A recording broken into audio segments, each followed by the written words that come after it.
What we need are leaders who are committed to moving this country forward, who are committed to moving New Jersey forward, who've got your interests in mind, and that's who John Corzine is, and that's why he deserves another 4 years as governor of New Jersey.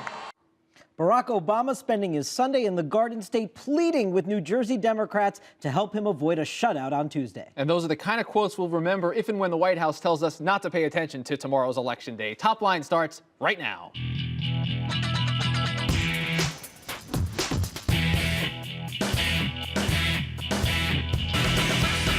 Hello and welcome to ABCNews.com's Top Line. I'm David Chalian. And I'm Rick Klein. Each weekday we're bringing you the very latest political headlines, reporting, insight, analysis, everything you need and want to know about politics. And the conversation continues all day long. It's twitter.com/thenote. Let us know what you think. You're still Yanks in 5. I am, and you know, I have a lot of CC on the brain, as in CC Sabathia, but we're starting today with DEDE, as in DEDE'S doings. DEDE Skosafava, the Republican candidate, dropped out over the weekend in the New York special election up in upper New York State, up with the Canadian border, and she has decided to endorse the Democratic candidate. This is what someone who says that she's a lifelong Republican, going with the Democrat instead of the conservative candidate, who, of course, is now the backing of all these Republican establishment people who just a few days earlier were trying to hedge their bets. This just ensures that this is going to be the marquee race of trying to figure out what the Republican Party is about. This very small slice of voters spread across a big swath of New York State gets to decide. The goings-on this weekend were fascinating. New Siena poll out today showing Hoffman, the conservative candidate, about 5 points ahead of Owens, the Democrat, but impossible to put too much weight into that single poll. It was in the field for one night, I believe. And it sort of does give you the idea, though, that the Republican Party narrative here is one that's going to stick with us for quite a while to see sort of what lessons get learned from it.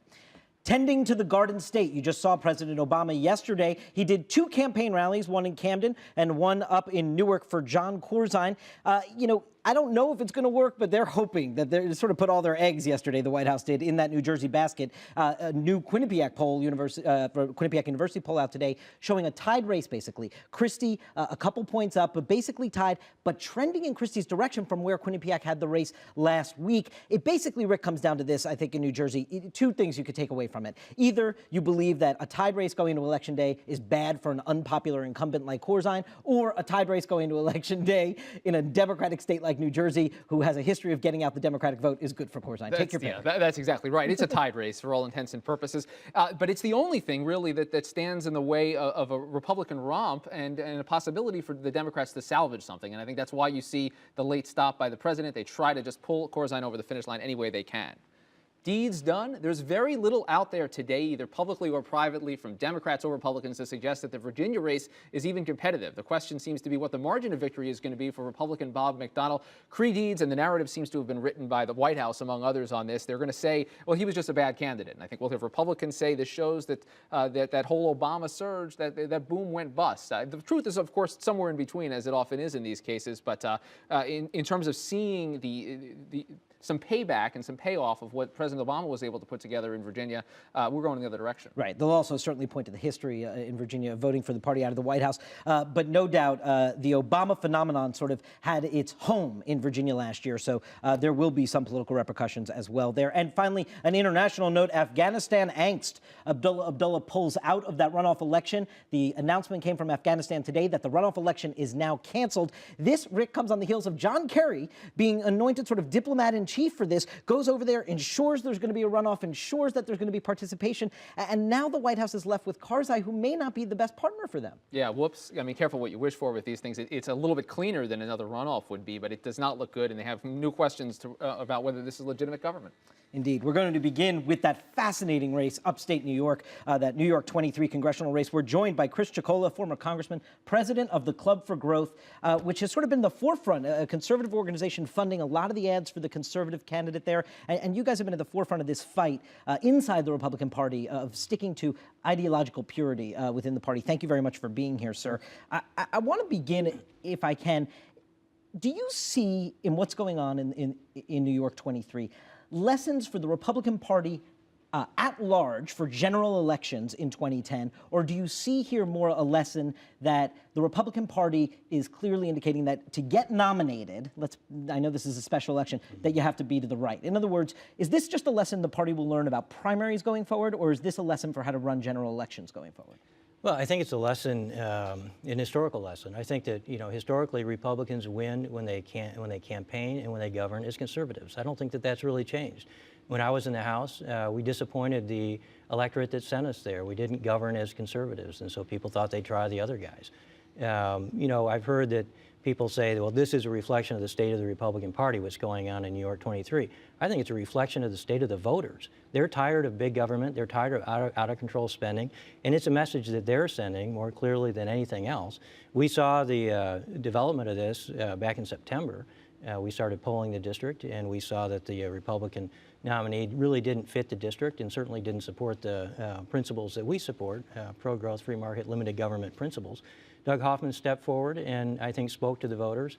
We helped support him financially through our PAC, gave him the opportunity to stick his head up above the drowning of the spending on both the other sides, Republicans and Democrats, and the voters have responded. So I don't think it says that much about the Republican Party. I think it says something about the voters and the state of the country right now. What's the message, though, you hope to send to Republican office holders, people that will be facing potentially primary campaigns of their own through the spring and next summer and fall? What do you hope them to take away from something like this? Well, I think the American people like pro-growth policies. They like limited taxes. They like limited government. They like things that allow them to spend their money themselves rather than have the government decide on their health care and other things. Through the Tea Party movement, through the town hall meetings we saw in August, there's a clear message here. And if anybody doesn't hear it, I think they ignore it at their own peril. And if they don't hear it, then the lesson is well, they could find themselves in the same position that DeDe Scozzafava has found herself. It's amazing that that's a Republican district, although Obama won the district in the last election, and she's in way last place. And so, I think you have to listen to the voters, and the voters are sending a clear message. Doug Hoffman reflects that message. The Club for Growth gave him an opportunity and a foundation to stand upon to deliver that message. And tomorrow we're going to find out what the results are, but I think it's likely that Doug wins. In this case, you've been standing at odds with the Republican Party leadership, the establishment Republican Party here in Washington. There are several Senate contests going forward in 2010 where Republican primaries are sort of popping up in a lot of key states. And let's begin with Florida. I know that you are favorable about Marco Rubio's campaign there against Charlie Crist in the Republican primary, but you guys have not endorsed him yet. Is that correct? Not yet. Do you plan to play in that primary? Will you get behind Rubio's campaign? We're seriously looking at it. We like Marco Rubio a lot. We think that Charlie Crist represents some of the same things that DeDe Scozzafava represents. He clearly supported the Obama stimulus plan. He traveled around the state supporting it. And so we're seriously looking at it, and we'll make a decision in the very near future. Sounds like you're at odds with the Republican Party establishment there, too. What about New Hampshire, Illinois, other states around the races, other races around the country? Do you sense an opportunity for your group to play in a lot of these Republican Senate primaries next year? Well, every primary is different. I mean, we have to have a district or a state that we think that our type of candidate can get elected. Is Mark Kirk your kind of candidate in Illinois? Probably not. Is Kelly Ayotte your kind of candidate in New Hampshire? Don't know yet. She's never been elected to anything, so it's hard to determine exactly where she stands on the issues. We have an interview process. We have we do our research, we do polling, we do interviews, and so we will determine that hopefully in the near future. But you have to have all the components come together. Right. We like to be for somebody, and so if Marco Rubio is a great candidate, so that's somebody we may endorse in the future. And Doug Hoffman, provided an alternative for the voters, and he can win. As you know, this was very nearly a three-way race, and up to the very end, it looked like it might be. A lot of people concerned that would hand the seat to the Democrat. Moving forward, it's less of a concern when you have a primary, but are you worried that these kind of activities are going to make it harder to find Republicans who can actually win, to get it back to the majority?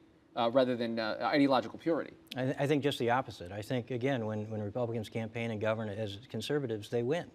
And I think there is a lesson that, when I say conservatives, I'm talking about economic conservative issues. Irrespective of the district or the state or they... I don't know anybody sending in more taxes than they owe, right, anywhere in the country.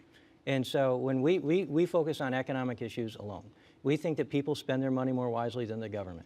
We think that tax policy helps lead to prosperity.